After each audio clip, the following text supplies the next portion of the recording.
धामी सरकार की महत्वपूर्ण और जन कल्याणकारी पहल चौपाल को लेकर मंत्री और अधिकारियों की उदासीनता पर अब मुख्यमंत्री पुष्कर सिंह धामी ने एक बार फिर अधिकारियों और मंत्रियों को गांव में जाकर चौपाल लगाने के निर्देश दिए हैं, जिससे ग्रामीणों की समस्या का त्वरित समाधान हो सके और विकास की योजनाएं गांव तक कम समय में पहुंच सके। मुख्यमंत्री पुष्कर सिंह धामी ने कहा कि उनके द्वारा पार्टी संगठन से भी इस विषय पर चर्चा की गई है, जिसमें सांसदों से भी इस पहल में भागीदारी करने के लिए कहा गया है।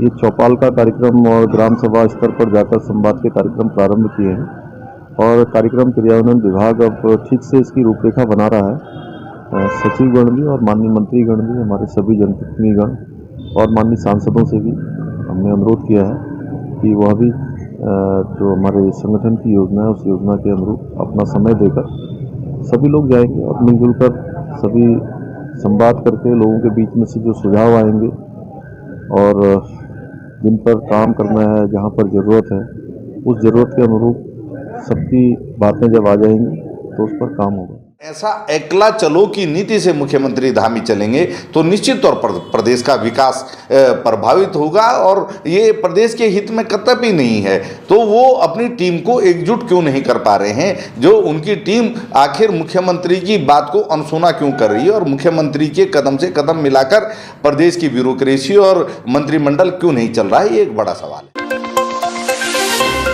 जिला अधिकारी देहरादून डॉक्टर सोनिका ने जनता दरबार लगाया। ऋषिपर्णा संभाग कलेक्ट्रेट देहरादून में जिला अधिकारी ने फरियादियों की फरियाद को सुना। अधिकांश समस्याओं का मौके पर ही निराकरण किया गया। इस दौरान विभिन्न विभागों के अधिकारी भी मौजूद रहे।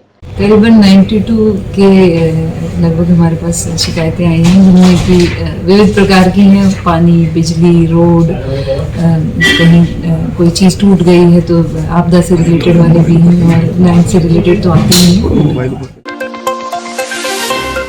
हरिद्वार हर की पौड़ी को कॉरिडोर बनाने की सरकार की घोषणा के बाद मंत्रिमंडल में भी इसकी रूपरेखा तैयार की जा रही है कि कॉरिडोर का विस्तार किस तरह से किया जाए।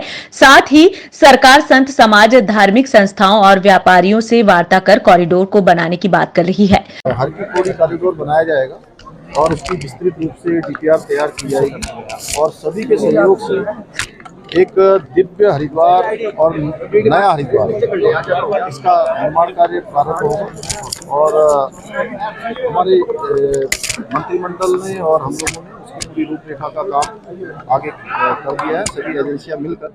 कॉरिडोर का जहाँ तक मामला, हरिद्वार के विकास की अगर कोई बात आएगी तो जिला अधिकारी महोदय ने अपनी तरफ से कहा कि संतों से हम अखाड़ों से राय लेंगे, तो वो विषय जब हमारे संज्ञान में आएगा तो उसमें हम अपनी राय देंगे। अगर विकास की कोई बात आती है, कोई व्यक्ति बाहर से आकर के विरोध करेगा, उसको अखाड़े उसको मानेंगे नहीं। कॉरिडोर बनाने का विरोध भी शुरू हो गया है। पूर्व कैबिनेट मंत्री सुब्रमण्यम स्वामी ने कहा है कि कॉरिडोर बनाने की कोई जरूरत नहीं है। उत्तराखंड में अच्छी सड़कें बनाई जाए और पहाड़ों को बचाना सबसे बड़ी जरूरत है। मैं समझता हूं कि इसमें जो रोड्स बननी चाहिए, तगड़े बनने चाहिए, अच्छे बनने चाहिए, पहाड़ों को तोड़ना नहीं चाहिए। इसकी जो ब्यूटी है, इसकी जो सुंदरता है, इसको कायम रखने की आवश्यकता है, उसी को देखना चाहिए।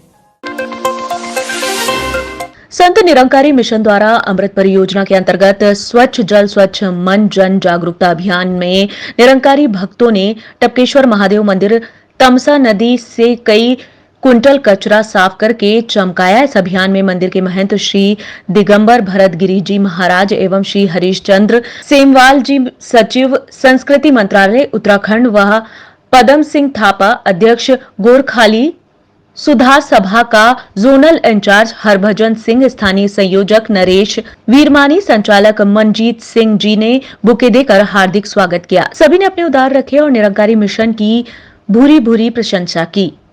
प्रोजेक्ट जो है हमारे सदगुरु माता जी के आदेश पर सरकार की तरफ से ये कहा गया कि भाई जितने भी हमारे रिवर्स हैं सारी सफाई बाबा हरदेव सिंह जी महाराज के जन्मदिन के उपलक्ष्य में स्वच्छ जल स्वच्छ मन के लिए, क्योंकि ये पानी जितना भी है हमारा अनमोल है और इसका हम बचाव करें, इसकी सफाई करें। तो अमृत महोत्सव में अमृत जल और ये महापुरुष अपने घरों से सभी निकलकर जितने भी आपको बड़े छोटे बुजुर्ग बहन भाई दिख रहे हैं, जो ये हैं इस सारी सफाई कर रहे हैं और स्वच्छ जल का दे रहे हैं, जिससे कि हमारे जो पानी है और आगे हमारे आने वाली पीढ़ी के लिए भी काम आ सके। दिल्ली के उप मुख्यमंत्री मनीष सिसोदिया की गिरफ्तारी से आम आदमी पार्टी में आक्रोश देखने को मिला है। राजधानी देहरादून में आप प्रदेश कार्यालय से कार्यकर्ताओं ने बीजेपी मुख्यालय तक प्रदर्शन किया, जहां बैरिकेडिंग पर आप कार्यकर्ताओं की पुलिस के साथ धक्का मुक्की भी हुई। आम आदमी पार्टी के प्रदेश उपाध्यक्ष आरपी रतूड़ी का कहना है कि मनीष सिसोदिया को लेकर बीजेपी की केंद्र सरकार जानबूझकर सीबीआई का दुरुपयोग कर रही है, जबकि लंबे समय से चल रही जांच में उन्हें बरी कर दिया गया है। ऐसे में हमारा प्रदर्शन लगातार जारी रहेगा।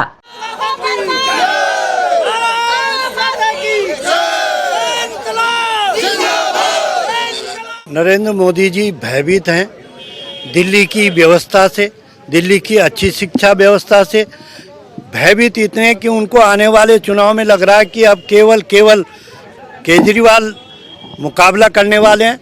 तो अब केवल जब 500 कर्मचारी और अधिकारी लगाए गए थे साल भर से, और ना ही सिसोदिया जी का नाम चार्जशीट में है, ना ही अपराध की श्रेणी में है, तो आपने उनको अरेस्टिंग क्यों किया?